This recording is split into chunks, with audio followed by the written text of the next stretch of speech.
खुदावंद यस्सु अल मसीह के अजीम और मुकद्दस नाम में आप सबको मेरी तरफ से सलाम। आए हम आज कलाम में से जिस मौजू पर हम गौर करेंगे वो है मसीही खानदानी जिंदगी, और 7 बातें मैं मुख्तसरन आपके सामने मसीही खानदानी जिंदगी के बारे में बयान करूंगा। और मेरी कोशिश होगी कि आज के दिन की मुनासबत से मैं इन 7 बातों में जहां बाप का किरदार ज़रूरी महसूस होता है उसको भी उजागर करूं। लेकिन इस पैगाम में जो 7 बातें हैं सिर्फ फादर या बाप के लिए नहीं हैं, माँ के लिए भी हैं, बच्चों के लिए भी हैं, लेकिन बिलखसूस बाप के किरदार को आज के दिन की नौयत के एतबार से मैं जहां ज़रूरत महसूस हुई ज़्यादा उजागर करूंगा। मेरे साथ बाइबल मुकद्दस में से खोलें। बाइबल मुकद्दस की 66 किताबों में से पहली किताब पैदाइश की किताब, दूसरा बाब 18वीं आयत से 25वीं आयत तक। यूं लिखा है, और खुदावंद खुदा ने कहा कि आदम का अकेला रहना अच्छा नहीं, मैं उसके लिए एक मददगार उसकी मानिंद बनाऊंगा। और खुदावंद खुदा ने कुल दश्ती जानवर और हवा के कुल परिंदे मट्टी से बनाए और उनको आदम के पास लाया कि देखे कि वो उनके क्या नाम रखता है। और आदम ने जिस जानवर को जो कहा वही उसका नाम ठहरा। और आदम ने कुल चौपायों और हवा के परिंदों और कुल दश्ती जानवरों के नाम रखे, पर आदम के लिए कोई मददगार उसकी मानिंद ना मिला। और खुदावंद खुदा ने आदम पर गहरी नींद भेजी और वो सो गया। और उसने उसकी पसलियों में से एक को निकाल लिया और उसकी जगह गोश्त भर दिया। और खुदावंद खुदा उस पसली से जो उसने आदम में से निकाली थी एक औरत बनाकर उसे आदम के पास लाया। और आदम ने कहा, ये तो अब मेरी हड्डियों में से हड्डी और मेरे गोश्त में से गोश्त है, इसलिए वो नारी कहलाएगी क्योंकि वो नर से निकाली गई। इस वास्ते मर्द अपने माँ बाप को छोड़ेगा और अपनी बीवी से मिला रहेगा और वो एक तन होंगे। और आदम और उसकी बीवी दोनों नंगे थे और शर्माते ना थे। आमीन। इंसान की जिंदगी के 3 फैसले हैं जो अहम तरीन फैसले कहलाते हैं। उनमें नंबर 1 फैसला है जब इंसान यस्सु अल मसीह को अपना खुदावंद यानी मालिक और आका और अपना निजात दहिंदा कबूल करता है, कबूल करती है। ये इंसान की दूसरी यानी नई पैदाइश का दिन होता है। ये जिंदगी का अहम तरीन फैसला है क्योंकि इस फैसले का इन्हिसार इस जमीन पर आपके मकसद हयात से और आने वाली जिंदगी में अब्दियत का इन्हिसार कि आप अपनी अब्दी जिंदगी खुदा के साथ गुजारेंगे या खुदा से जुदाई की हालत में गुजारेंगे, इस पहले फैसले पर है कि क्या आप नए सिरे से पैदा होकर पाक रूह के जरिए से खुदा को बतौर बाप जान पाए हैं या नहीं। इंसान की जिंदगी का दूसरा बड़ा फैसला यह है कि किस औरत से उसकी शादी होती है या औरत की किस मर्द से शादी होती है, क्योंकि बाइबल मुकद्दस की रोशनी में शादी का फैसला ये जिंदगी भर का अहद है और इंसान की जिंदगी का तीसरा अहम तरीन फैसला ये है कि वो किस करियर का, किस रोजगार या पेशे का चुनाव करता है।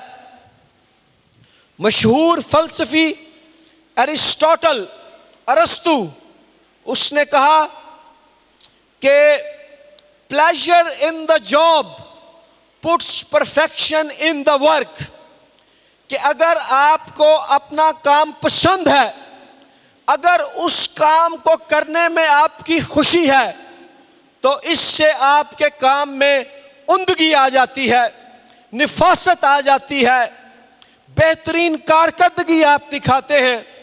लेकिन अगर आपको अपना करियर, अपना पेशा पसंद नहीं है, तो हर रोज जब आप काम पर जाएंगे ये एक बोझ है जो आपके कंधों पर है और जिंदगी भर रिटायरमेंट तक आपने इसे उठाया हुआ है। मैं खुदावंद का शुक्र अदा करता हूं कि जो खिदमत, जो काम उसने मुझे दिया है ये मुझे पसंद है, इसमें मेरा दिल है, इसमें मेरा जज्बा है, इसमें मेरा इत्मीनान है और इसके लिए मुझे खुद को तहरीक देना नहीं पड़ती, बल्कि मेरी वाइफ को या खानदान के लोगों को मुझे रोकना पड़ता है कि कुछ रेस्ट भी करें, कुछ रुकें भी। नई पैदाइश, खानदानी जिंदगी यानी शादी और करियर यानी पेशा, रोजगार, इनका चुनाव हमारी जिंदगी के 3 अहम तरीन फैसले हैं। आज सुबह हम जो दूसरा अहम तरीन फैसला है, शादी, खानदानी जिंदगी, इसके असूल और खास तौर पर इसमें बाप का किरदार, उस पर गौर करेंगे। मार्टिन लूथर जो इस्लाह कलीसिया के बानी थे, और याद रखें 2017 ये जो साल है जर्मनी से शुरू होने वाली इस्लाह कलीसिया का 500वां साल है। इस साल रेफर्मेशन को, इस्लाह कलीसिया को 500 साल पूरे हो गए हैं। मार्टिन लूथर ने कहा कि इंसान की जिंदगी में शादी से बढ़कर और एक अच्छी शादी, एक अच्छे खानदानी जो है रिश्ते, एक अच्छी खानदानी जिंदगी, इससे बढ़कर कोई और रिश्ता ज्यादा प्यारा, दोस्ताना, खूबसूरत, हसीन और दिलकश नहीं है। लेकिन गौर कीजिए, उसने कहा अच्छी खानदानी जिंदगी। अगर शादी अच्छी है, अगर खानदानी जिंदगी खूबसूरत है, तो मार्टिन लूथर ने कहा कि there is no more lovely, friendly और चार्मिंग रिलेशनशिप, कम्युनियन, अकट, कंपनी, सोबत देन अ गुड मैरिज। इसका यह भी मतलब है कि अगर खानदानी जिंदगी अच्छी नहीं है तो शायद इससे बढ़कर कोई और बड़ा चैलेंज नहीं है। नंबर 1 बात जो बाइबल मुकद्दस में से हम शादी या खानदान के बारे में सीखते हैं वो ये है कि शादी खुदा का मंसूबा है। It is God's design. शादी हमारी सकाफत की पैदावार नहीं है। कई दफा माँ बाप जब बच्चों के रिश्ते करते हैं तो कहते हैं जी देखो ये मुआशरे दी जिम्मेदारियां ने, इन्हों पूरा करना है।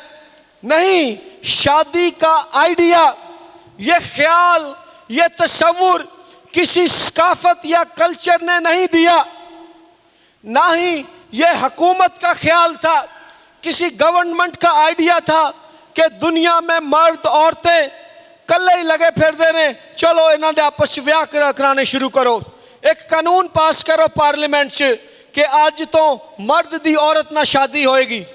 ये किसी हुकूमत का, किसी गवर्नमेंट का भी ख्याल नहीं था, ना ही ये किसी समाजी तंजीम का इजाद करदा नजरिया था, ना ही ये वालिदैन के जहन में आया। नहीं, बाइबल मुकद्दस में लिखा है कि शादी का आगाज खुदा के दिल और दिमाग से हुआ। शादी का मंसूबा खुदा का मंसूबा है। यहां लिखा है कि जब आदम और हवा के मिलाप का, उनके इकट्ठ का, उनकी शादी का मंसूबा खुदा ने बनाया तो उसने उससे पहले आदम को देखा, उस पर नजर की और उसने कहा कि आदम का अकेला रहना अच्छा नहीं। खुदा ने आदम की तन्हाई, उसके अकेलेपन और उसके साथी की ज़रूरत को महसूस किया और फैसला किया कि मैं आदम के लिए एक मददगार बनाऊंगा। और ये आदम, हम आगे चलकर देखते हैं कि आदम और हवा से जो बच्चे पैदा हुए ये उनका बाप कहलाया, और सिर्फ उन्हीं का नहीं बल्कि तमाम नस्ले इंसानी का बाप। लेकिन दिलचस्प बात यह है कि खुदा ने कहा कि मैं आदम के लिए, मुस्तकबिल के बाप के लिए एक मददगार बनाऊंगा। हमारे कल्चर में समझा जाता है कि औरत को मर्द की मदद की जरूरत है। औरत कमजोर है, नातवा है, इसे मर्द की मदद की जरूरत है, मां को बाप की मदद की जरूरत है। लेकिन कलाम बताता है कि इब्तिदा में ये मर्द था, ये बाप था जिससे औरत की मदद की जरूरत थी। और यहां पर इब्रानी में मददगार के लिए जो लफ्ज इस्तेमाल हुआ है वो है एजर।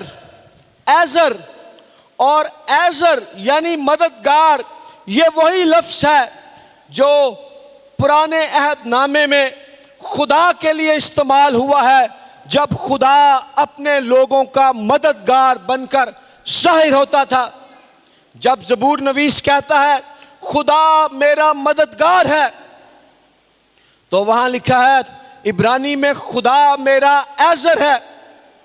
सो औरत खुदा की नजर में कमजोर नहीं है, बल्कि वो अपने शौहर की और अपने बच्चों के बाप की मददगार है। शादी खुदा का मंसूबा है, ये खुदा की सोच की तख्लीक है, ये खुदा का ख्वाब था जिसकी ताबीर आदम और हव्वा की तख्लीक की सूरत में हुई। और इस रिश्ते में मर्द को खुदा ने शौहर और बाप का दर्जा दिया। हम समझते हैं कि जो बाप का तस्वुर है ये इंसानी शादी और उसके बाद बच्चों के पैदा होने से शुरू हुआ, लेकिन बाइबल मुकद्दस की तालीम इसके उलट है। बाइबल मुकद्दस की रोशनी में जब इंसानी शादी का आगाज अभी हुआ भी नहीं था, जब ये दुनिया भी, ये जमीन भी तख्लीक नहीं हुई थी, तब भी खुदा बतौर बाप मौजूद था। मेरे साथ खोलें बाइबल मुकद्दस में से यूहन्ना रसूल की इंजील, उसका बाब नंबर 17 और उसकी आयत नंबर 5। यूहन्ना 17:5। यहाँ पर यीशु अल मसीह अपने बाप से दुआ कर रहे हैं, और गौर करें यहाँ क्या लिखा है। यीशु मसीह कहते हैं, और अब ए बाप, तू उस जलाल से जो मैं दुनिया की पैदाइश से पेशतर तेरे साथ रखता था, मुझे अपने साथ जलाली बना दे। और फिर आयत नंबर 24 देखें, यूहन्ना 17:24। ए बाप, मैं चाहता हूं कि जिन्हें तूने मुझे दिया है, जहां मैं हूं वो भी मेरे साथ हों, ताकि मेरे उस जलाल को देखें जो तूने मुझे दिया है, क्योंकि तूने बनाए आलम से पेशतर मुझसे मोहब्बत रखी।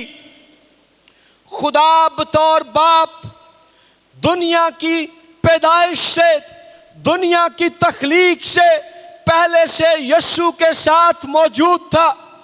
बाइबल मुकद्दस बताती है कि खुदा एक है, लेकिन उस एक खुदा की जात में 3 अकानीम है, बाप और बेटा और रूहुल कुद्स।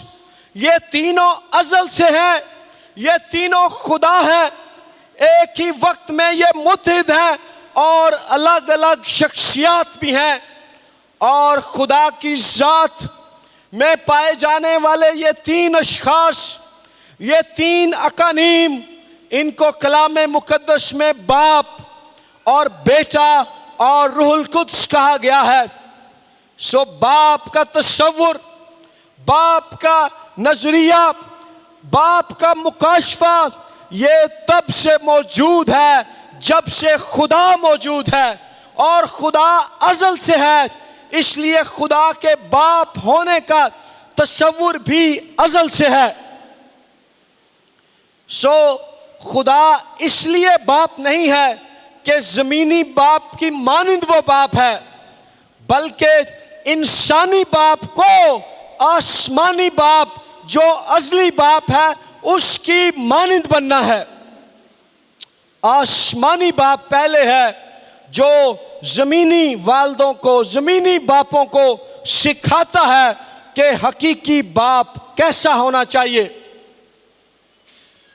सो हम ज़मीन के बाप को देखकर खुदा को जो बतौर बाप है नहीं समझते, बल्कि हम खुदा को बतौर बाप देखकर ज़मीन पर बाप होना सीखते हैं।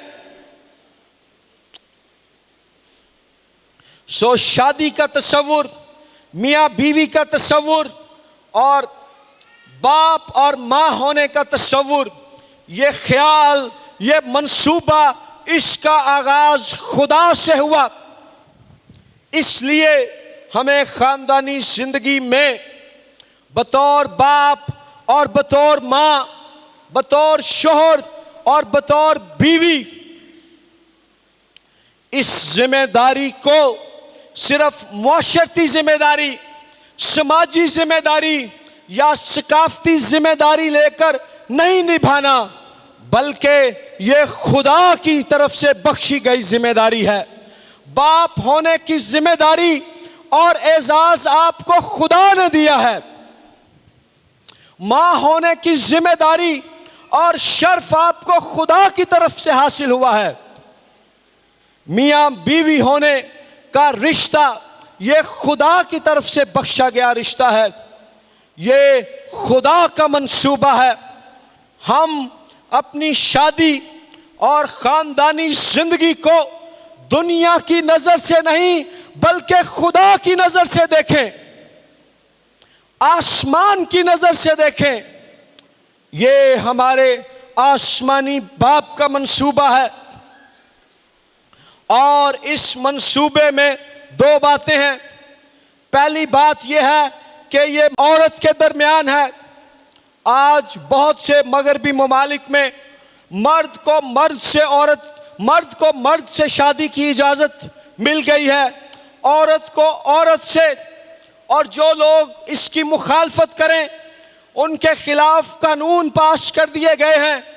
लेकिन मर्द से मर्द, औरत से औरत, ये जो शादी का मंसूबा है ये इंसान के ज़हन का मंसूबा है, लेकिन खुदा के ज़हन का मंसूबा ये है कि मर्द अपने माँ बाप को छोड़ेगा और मर्द और औरत दोनों मिलकर खुदा की नज़र में एक खानदान होंगे। जब औरत औरत से शादी करती है वो इंसान की नज़र में तो शादीशुदा हैं, खुदा की नज़र में नहीं। और कई ऐसी सेकुलर एनजीओज हैं पाकिस्तान में जो यहाँ पर भी इस ख्याल को फैलाने की कोशिश कर रही हैं। लेकिन याद रखें, बाइबल मुकद्दस में मेल एंड फीमेल, नर और नारी, नर और मादा, मर्द और औरत, इनके दरमियान शादी का तस्वुर है। और एक बहुत बड़ा सवाल जो मगरबी मुआशरों को जिसका सामना है वो ये है कि जब दो औरतों की शादी हुई है, जदीद मेडिकल टेक्नोलॉजी का इस्तेमाल करके उनके बच्चा भी पैदा हो गया या उन्होंने बच्चा अडॉप्ट कर लिया, उस बच्चे की जिंदगी में हमेशा के लिए बाप की कमी रहेगी। कौन बाप की कमी को उसकी जिंदगी में पूरा करेगा? यह एक बहुत बड़ा सवाल है। नंबर 1, शादी का मंसूबा खुदा का मंसूबा है और इस मंसूबे में बाप का मुकाशफा यह खुदा ने दिया है। जिस तौर से खुदा अज़ल से बाप है, उसने जो है मर्द को अपनी मानिंद बाप होने का एजाज बख्शा है। बाप होना आप पर आसमानी बरकत का निछावर होना है, आप पर इलाही एजाज का नाजिल होना है। ये कोई आम या सादा बात नहीं है, ये एक बड़ी बरकत और बड़ी जिम्मेदारी है। दूसरी बात, मसीही खानदानी जिंदगी में जब खानदान का आगाज खुदा ने किया है तो ये खानदान तब ही कायम रह सकेगा अगर इसके मरकज में खुदा खुद मौजूद हो। दूसरी बात, अपनी खानदानी जिंदगी में खुदा को उसका मरकज बनाएं। आपकी खानदानी जिंदगी के एन मिडल में खुदा मौजूद हो। और इस काम के लिए बाइबल मुकद्दस की तालीम की रोशनी में आज जब हम फादर्स डे की बात कर रहे हैं तो ये बाप की जिम्मेदारी ज्यादा है, क्योंकि इफिसियों 5वें बाब में लिखा है कि खुदा ने मर्द को औरत का सर बनाया है।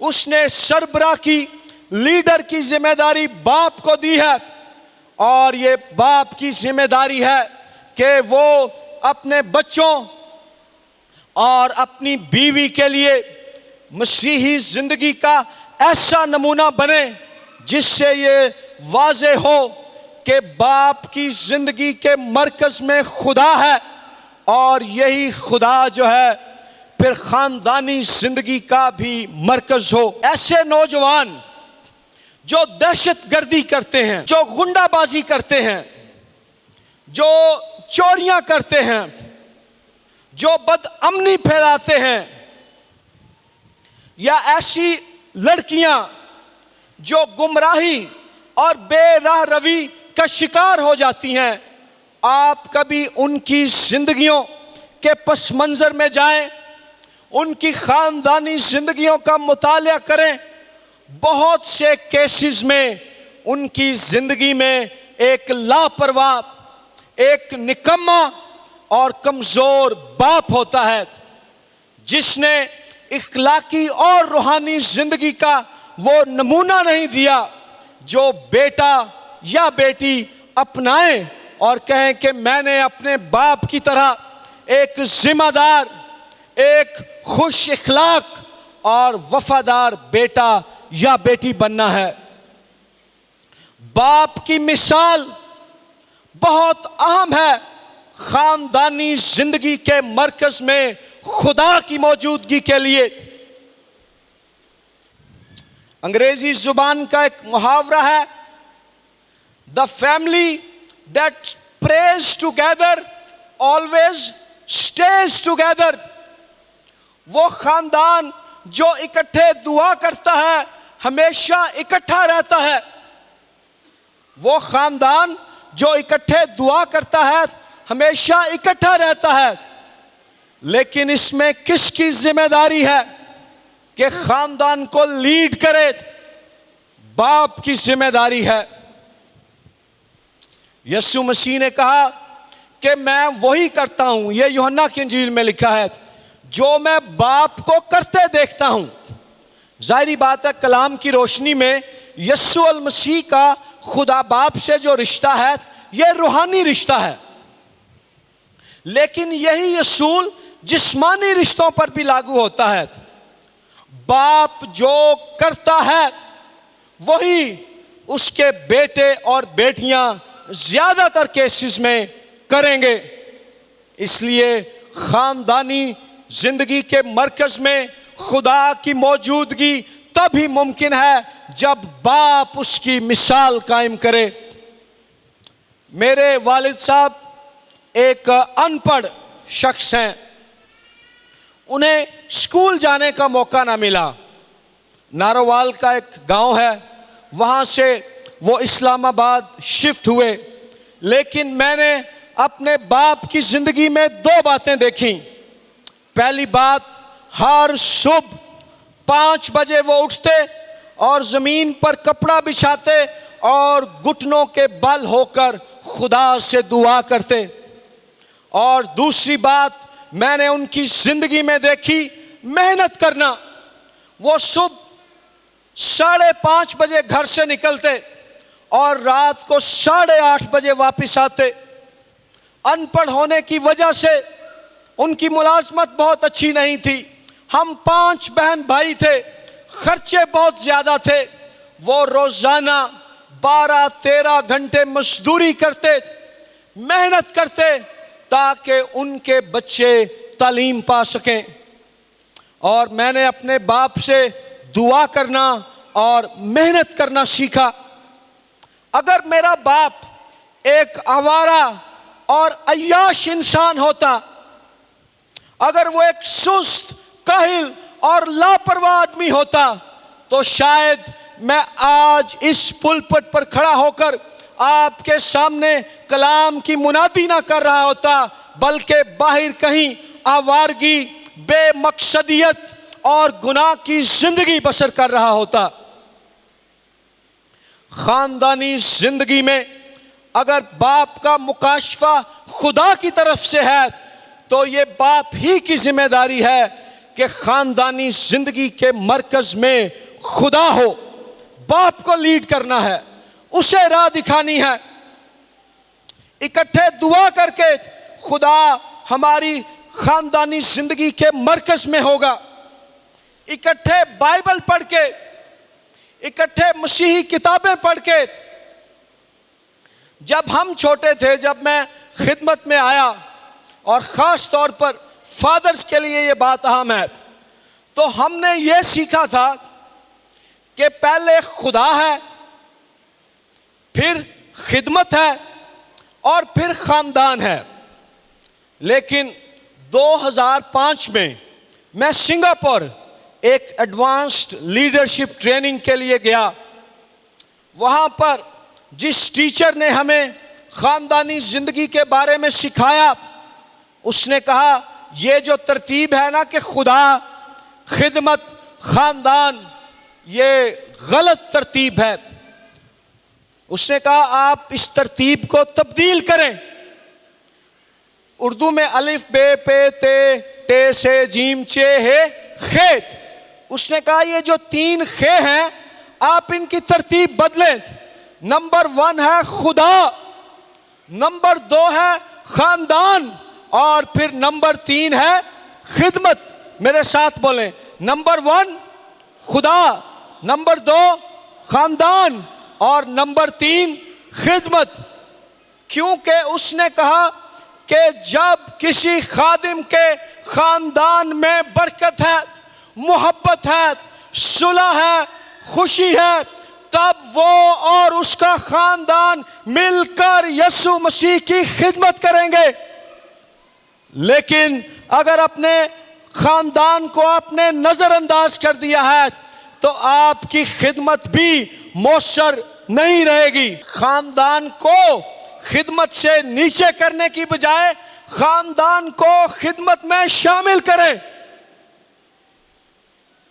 एक गीत भी है और यशवा की किताब में भी लिखा है कि मैं और मेरा घराना तो खुदा ही की खिदमत करेंगे, उसकी इबादत करेंगे।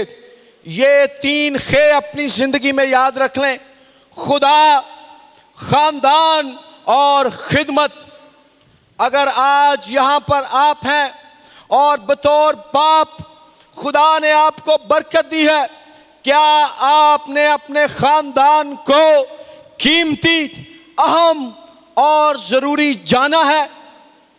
अगर नहीं तो ये फादर्स डे एक अच्छा मौका है कि एक नया अहद करें कि आज से मैं अपने बच्चों के लिए एक वफादार, जिम्मेदार और खुदा से प्यार करने वाला बाप बनूंगा जो उनके लिए नमूना होगा, और अपनी बीवी के लिए एक वफादार और जिम्मेदार शौहर। और ऐसा ही औरतें भी सोचें और करें। जो सोशियोलॉजिस्ट हैं, माहिरीन इमरानियात, समाजियात, और यहाँ पर जो बाप हैं, और मैं भी एक बेटी का बाप हूँ। आज मेरी बेटी की उम्र 1 माह और 5 दिन हो गई है। और जो माहिरीन समाजियात हैं वो कहते हैं कि जब लड़की बड़ी होती है, जवान होती है, तो वो किस किस्म के मर्द से शादी करना चाहती है पता है आपको? वो जो उसके बाप की तरह का हो, वो जो उसके बाप जैसा हो। तो बतौर बाप मेरा अपने आप से ये सवाल है कि मैं अपनी बेटी के सामने कैसा बाप बनना चाहता हूं कि जब वो जवान हो तो ये कहे कि मैं अपने शौहर में अपने बाप जैसी खूबियां देखना चाहती हूं।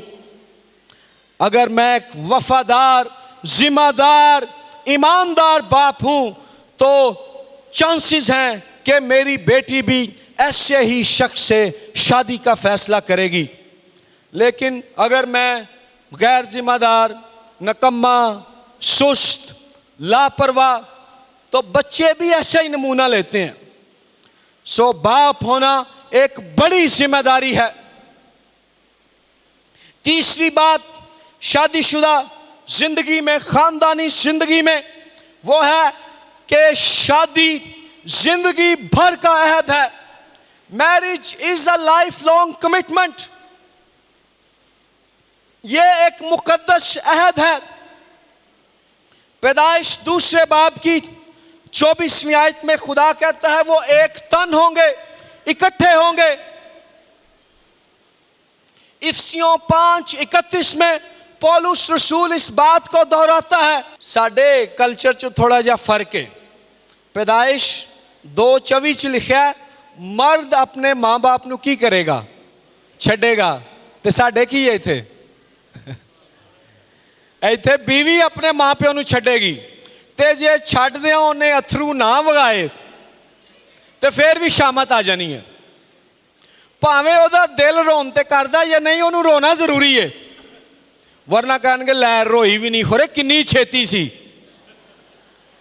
लेकिन बाइबल मुकद्दस में यह है कि जब मियाँ बीवी की शादी होती है तो वो एक नया खानदान बनते हैं और वो इकट्ठे जिंदगी भर के लिए जो है एक नए सफर का आगाज करते हैं। और जब यहां लिखा है ना कि वो एक तन होंगे, तो इब्रानी जुबान में जो लफ्ज इस्तेमाल हुआ है वो ये है कि वो मुत्तहिद होंगे, वो इकट्ठे होंगे। यहां सिर्फ जिस्मानी या जिनसी मानों में एक बदन होने की बात नहीं हो रही, बल्कि वो रूह में एक होंगे, वो ख्याल में एक होंगे, वो इरादों, मंसूबों और फैसलों में भी एक होंगे। ये जिंदगी भर का सफर है, ये जिंदगी भर का अहद है जिसमें उन्होंने एक होकर जो है चलना है। पर पाकिस्तान च की है, पाकिस्तान च जड़ा प्यो वे ਉਹ ਮਾਂ ਨੂੰ ਉਹਨੇ ਕੋਨੇ ਚ ਲਾਇਆ, बच्चियां नू, सालियां नू, फुफियां नू, पता नहीं किन्नू किन्नू, उन सब को उसने फैसलों में शामिल किया है। लेकिन जिसके बारे में बाइबल बताती है कि वो इसके साथ एक तन होगा, कई दफा उसने उसको बिल्कुल नजरअंदाज किया हुआ है। ये बाइबल के मुताबिक खानदानी जिंदगी का असूल नहीं है। वो दोनों इकट्ठे होंगे और बतौर बाप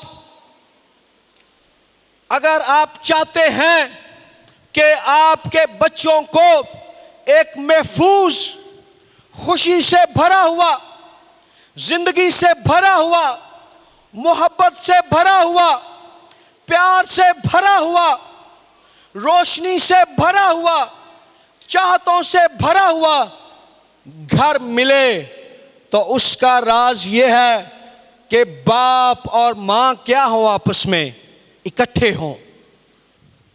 जो बच्चे मां बाप को इकट्ठे फैसला करते, इकट्ठे काम करते, इकट्ठे खानदान को लीड करते देखते हैं, उनकी शख्सियत मुस्तहकम, मजबूत, पुरएतमाद और रोशन होती हैं।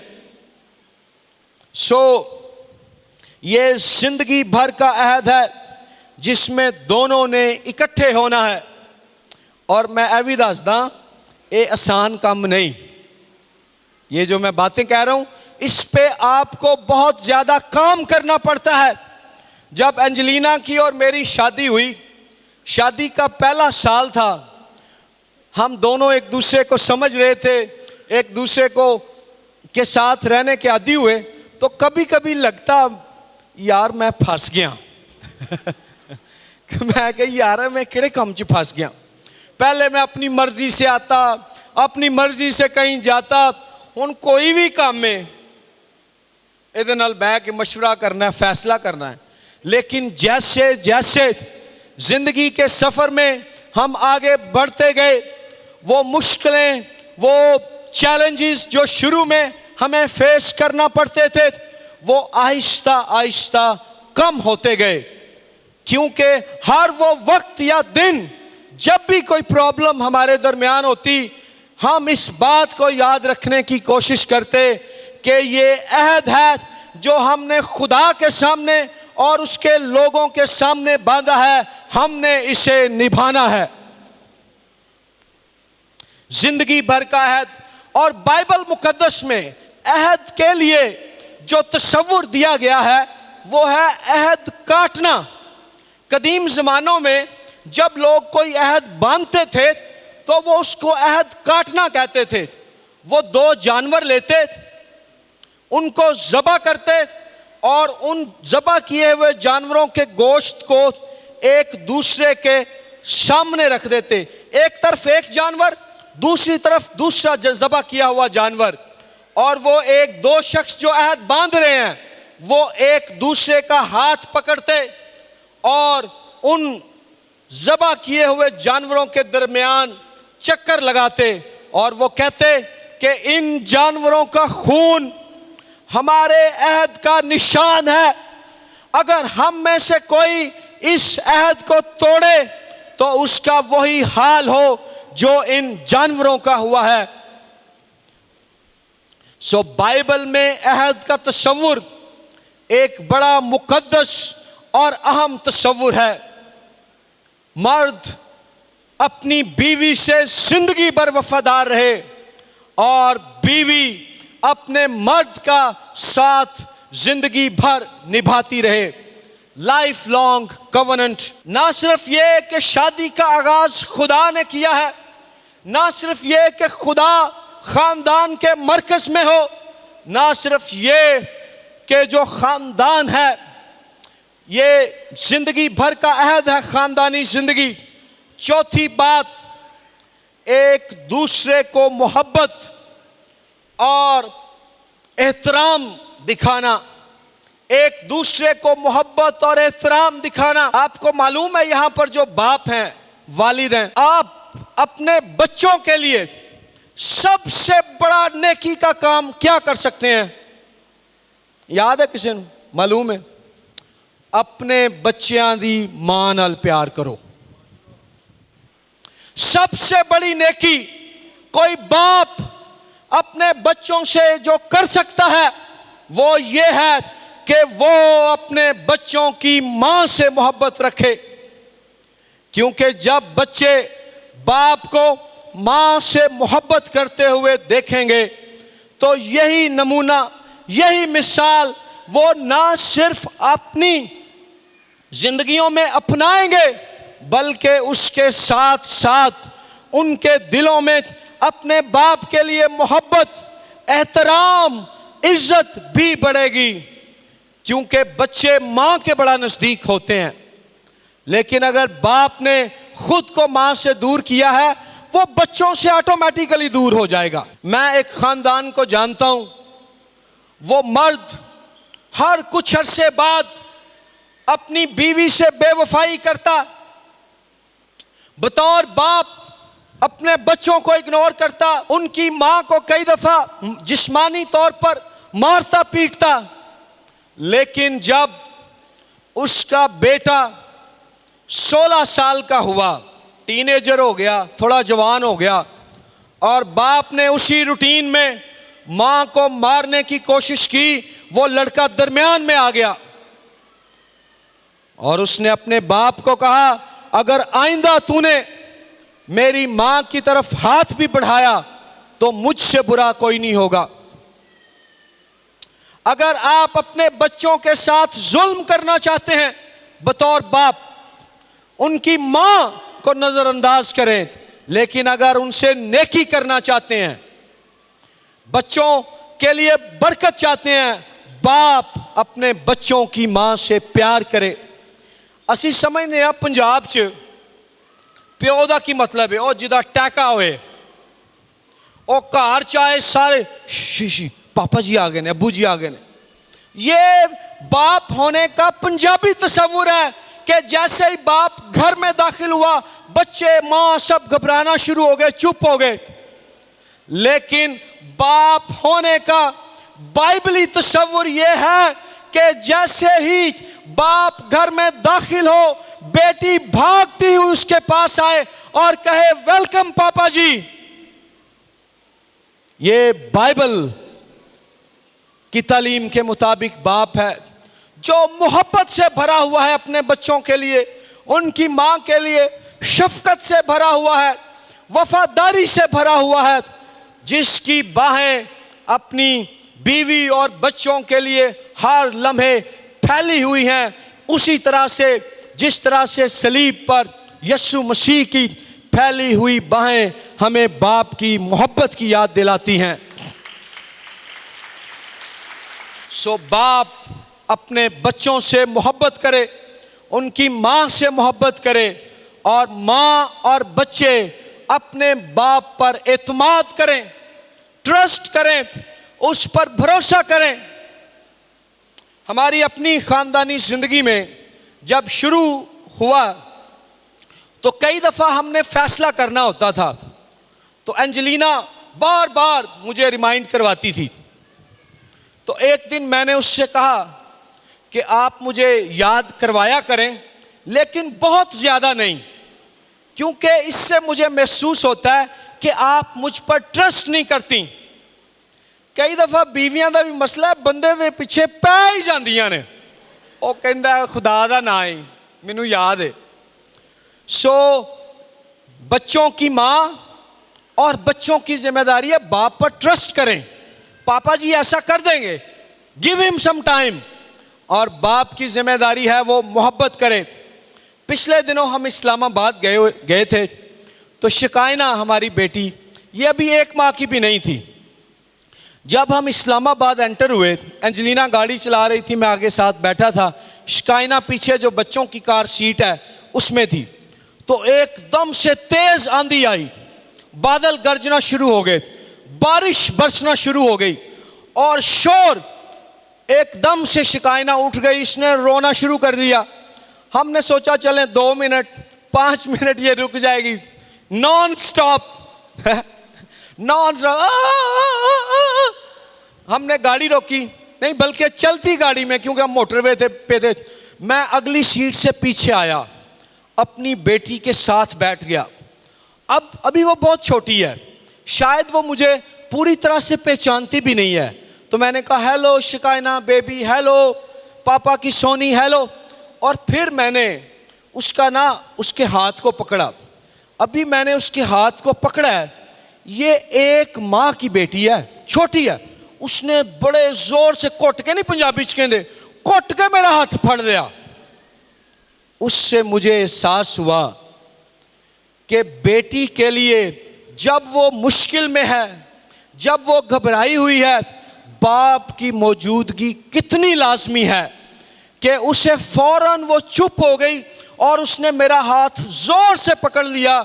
उसे पता चल गया कि अब मेरे पापा मेरे साथ हैं। आंधियां आए, तूफान आए, बादल गरजे, बारिश बरसे, मेरा बाप वहां मेरे लिए मौजूद है। सो आज हम जो बाप हैं, अपनी बेटियों के लिए ऐसे बाप बने कि बेटी को ये एहसास हो कि कुछ भी हो जाए मेरे पापा मौजूद होंगे, वो मेरे साथ होंगे, और जब उनका हाथ मेरे हाथ में आ जाएगा मुझे कोई नुकसान नहीं पहुंच सकता। सो खानदानी जिंदगी में सेल्फ गिविंग लव, यीशु मसीह ने जो मोहब्बत की मिसाल का पेश की इफिसियों 5वें बाब में, वो ये है कि यीशु मसीह ने अपनी दुल्हन, अपनी कलीसिया के लिए जान दे दी। और पौलुस रसूल बताता है कि जो शौहर हैं वो भी अपनी बीवियों से ऐसी ही मोहब्बत रखें।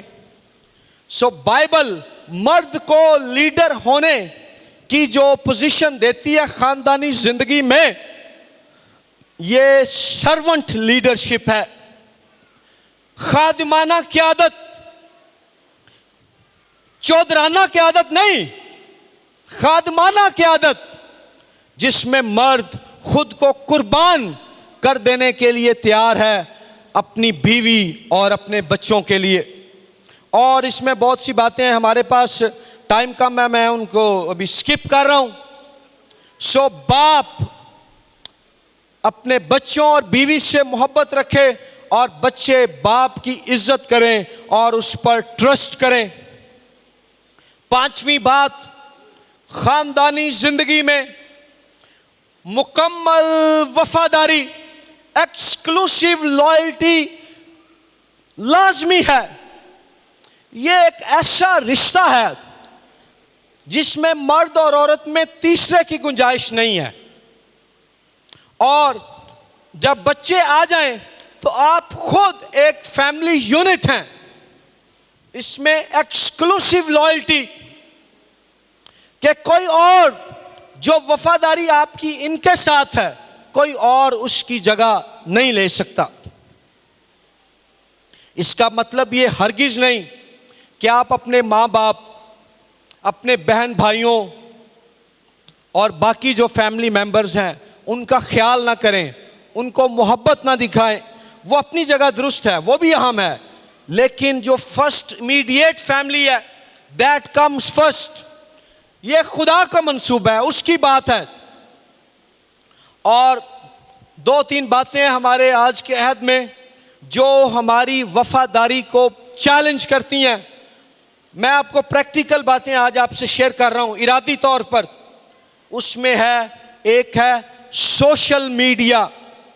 याद रखें, यहां पर जो बाप हैं, जो शौहर हैं, या जो मुस्तकबिल में शौहर और बाप बनेंगे, हमारे अहद की एक बड़ी बरकत सोशल मीडिया है।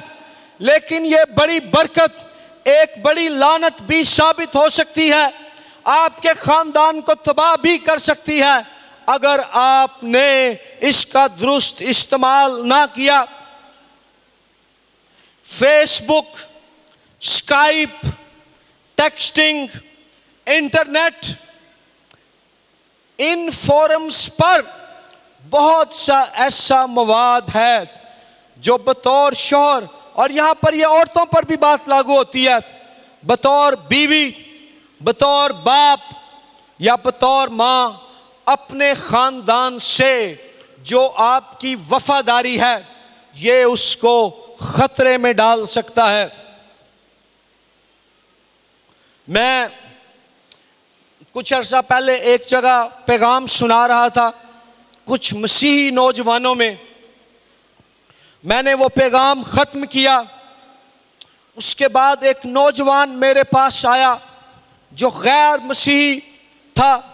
उसने मुझसे कहा कि आपने ये जो नौजवानों के इश्यूज़ हैं इन पे जो बातें की हैं, ये बातें मैं सुन रहा था, मुझे पसंद आई हैं, लेकिन मुझे मदद की ज़रूरत है। मैंने उससे पूछा किस किस्म की मदद की ज़रूरत? वो हिचकिचा रहा था, घबराया हुआ था, शर्मिंदा था। मैंने उससे कहा कि मैं आपका नाम या आपकी आइडेंटिटी किसी भी जगह पे बेनकाब नहीं करूंगा, मैं आपकी मदद करना चाहता हूं। उसने मुझसे कहा मैं इंटरनेट पर फहश और गंदी फिल्में और तस्वीरें देखने का इस कदर आदी हो चुका हूं कि मुझे इसकी लत लग गई है, जिस तरह कोई हीरोइन का आदी हो जाता है, जिस तरह किसी को किसी चीज़ का नशा हो जाता है। मैं घंटों इंटरनेट के सामने रात के वक्त बैठा रहता हूं और अपने ऊपर भी तरस खाता हूं कि मैं किस चुंगल में फंस गया हूं, मेरी मदद करें। मैंने उसकी बात सुनी। जिस मिनिस्ट्री ने मुझे वहां बुलाया था, उस यूथ मिनिस्ट्री के लीडर से मैंने उसे मिलवाया। मैंने कहा इस नौजवान को मुस्बत रफाकत की ज़रूरत है, पॉजिटिव कंपनी की ज़रूरत है। शायद यहाँ पर जो बाप हैं या शौहर हैं वो सोचें कि ये सिर्फ गैर शादीशुदा लोगों का मसला है। ऐसा दुरुस्त नहीं है। मगरबी ममालिक में और अब पाकिस्तान में भी शादी में मर्दों की तरफ से और बाज औकात औरतों की तरफ से भी बेवफाई और तलाक की एक वजह पोर्नोग्राफी और सोशल मीडिया का गलत इस्तेमाल है। मैं एक नौजवान खादिम हूं। मुझे फेसबुक पर कई मर्तबा लड़कियों के मैसेजेस आते हैं, टेक्स्ट मैसेजेस मेरे फ़ोन पे आते हैं। ये मेरी जिम्मेदारी है कि मैं खुदा के साथ, अपनी बीवी के साथ, अपनी बेटी की माँ के साथ और अपनी बेटी के साथ वफादार रहूं और ऐसी तमाम आजमाइशों का फौरन उसी वक्त जब आजमाइश का सांप सर उठाने लगा है उसे कुचल दूं। This is the big challenge. और भी बहुत सी बातें हैं जिसकी वजह से खानदानों में बेवफाई और दगाबाजी बाप या मां की तरफ से आ सकती है। लेकिन जिस इशू का मैंने जिक्र किया है ये एक हॉट इशू है, इसलिए मैंने इसको पॉइंट आउट किया है। कैसे आप इस पर काबू पा सकते हैं? इकट्ठे वक्त गुजार के, एक दूसरे के साथ ओपनली शेयरिंग करके और मुस्बत रफाकत में रहकर। छठी बात, खानदानी जिंदगी में कम्युनिकेशन बहुत लाजमी है। गुफ्तो शुनीद आपकी खानदानी जिंदगी का जो दिल है ये कम्युनिकेशन है। बाप बाकायदगी से अपने बच्चों को बताए बेटा आई लव यू, बेटी पापा लव्स यू, मेरे बेटे मेरी बेटी आप पापा के लिए बहुत अहम हो। वो अपने बच्चों की माँ को बताए कि तू अहम है, तू बहुत अच्छी माँ है, तू मेरे बच्चों को संभाल रही है। कम्युनिकेट करना अपने जज्बात को, जज्बात का इजहार बहुत अहम है। फिर कम्युनिकेशन में लर्न टू लिसन, सुनना सीखें और तमीज से, इज्जत से बात करना सीखें। अगर आपकी किसी बात पर अनबन हो गई है, ऐसे अल्फाज इस्तेमाल ना करें जिससे गहरा जख्म लगे। और अपने खानदान में अपने बच्चों से दोस्ती पैदा करें, उन्हें अपने करीब करें। अगर बच्चों की माँ बाप से दोस्ती नहीं है, वो कहीं और बाहर शायद गलत दोस्तियां ढूंढ लेंगे। दोस्ती कम्युनिकेशन का आगाज है। ਜਦੋਂ यारां दे नाल बंदा बहिंदा है, खुल के दिल दियां गल्लां करदा है। कई दफ़ा असीं कहने यार साल बाद वेला मुलाकात होई है, तू मेरा यार है, अज मैनू अपना दिल हल्का करन दा मौका मिलिया। ऐसी ही यारी बाप अपने बच्चों की माँ और बच्चों से डाले, बच्चे डैडी के साथ फ्रेंडशिप करें। और सातवीं आखिरी बात, खानदानी जिंदगी में जो है फन पैदा करें, लुत्फ पैदा करें, मजा पैदा करें। कई दफा असी जिंदगी दी मसरूफियात च इन्ने को लग जाने कि बच्चों दे लई काम करते करते असी बच्चों नूं ही भुल जाने। कदी होया किसी नाल इंज? मेरी शादी को भी 2.5 साल हुए हैं। कई दफा मैं काम में ऐसा लगता हूं जिनके लिए मैं काम कर रहा हूं उन्हीं को भूल जाता हूं। जब वो मुझे कहते हैं जी आप टाइम नहीं देते, तो मैं कहता हूं आपके लिए तो ये सारा टाइम मैं गुजार रहा हूं। नहीं, अपनी खानदानी जिंदगी में रेस्ट, आराम, इकट्ठे वक्त गुजारना।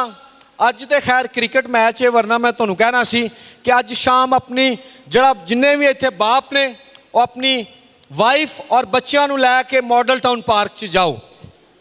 हुण क्रिकेट मैच मैं की करा, चेक कर लो, अगर उत्थे स्क्रीन लगी है तो उत्थे चले जाओ।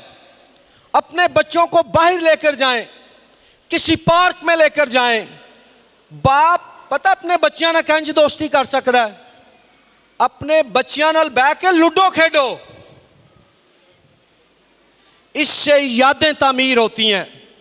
बच्चों के साथ वक्त गुजारें, किसी पार्क में चले जाएं, घर में बैठकर कोई गेम खेलें या और कोई भी ऐसी एक्टिविटी है उसमें हिस्सा लें। कई दफा खानदानों में रंजिशें और गलत फहमियां सिर्फ इसलिए पैदा हो जाती हैं कि हर टाइम सीरियस, परेशान, थोड़ा रिलैक्स हो, थोड़ा ढिले हो। बहुत से मसाइल का हल सिंपली खानदानी जिंदगी में यह है कि जरा घर से निकलें, थोड़ा इंजॉय करें, रिलैक्स हो, आपका मूड खुद ब खुद बदलना शुरू हो जाएगा। मैं एक असूल है मैंने अपनाया, हमेशा मैं कामयाब नहीं रहता, लेकिन कोशिश है कि अगर मैं बहुत थका हुआ हूं तो नेचुरल बात है मेरा मूड खराब होगा। हमने कोई अहम फैसला करना हो, मैं अपनी वाइफ से कहता हूं कि पहले मुझे थोड़ी रेस्ट कर लेने दें। अगर मुझे अकेले को रेस्ट की ज़रूरत है तो इसी रेस्ट की हमें बतौर ख़ानदान ज़रूरत है। और सबसे ज़्यादा इस बात का एहसास बाप को और माँ को होना चाहिए। शायद आप कहें कि जी हम मरी जाने के लिए तो हमारे पास पैसे नहीं हैं, स्वाद ते असी जा नहीं सकते, और मॉडल टाउन पार्क ते जा सकते हो ना, 20 रुपए की टिकट है सिर्फ, 5 लोग 100 रुपया। आप सुबह के वक्त ठंडे टाइम वहाँ इकट्ठे वॉक करें, शाम को वॉक के लिए निकलें, आप खुद ब खुद रिलैक्स्ड फील करेंगे। सो खानदानी जिंदगी को इंजॉय करने के लिए खुदा ने हमें खानदान दिया, जिम्मेदारियां भी निभाएं, लेकिन इसको इंजॉय भी करें। अपने बच्चों के साथ खेलें, फुटबॉल खेलें, क्रिकेट खेलें, बच्चों के साथ गीत गाएं, म्यूजिक अगर उन्हें पसंद है उसमें हिस्सा लें। बतौर खानदान खुशी मनाना ये गलत बात नहीं है, ये खुदा की तरफ से बरकत है और ये चीज आपको मजबूत करेगी। क्यों? क्योंकि जब हम इकट्ठे इंजॉय करते हैं तो हम यादें बना रहे होते हैं, यादों की तख्लीक करते हैं। 3 साल बाद, 5 साल बाद हम उस टाइम को जब याद करते हैं तो खुशी से याद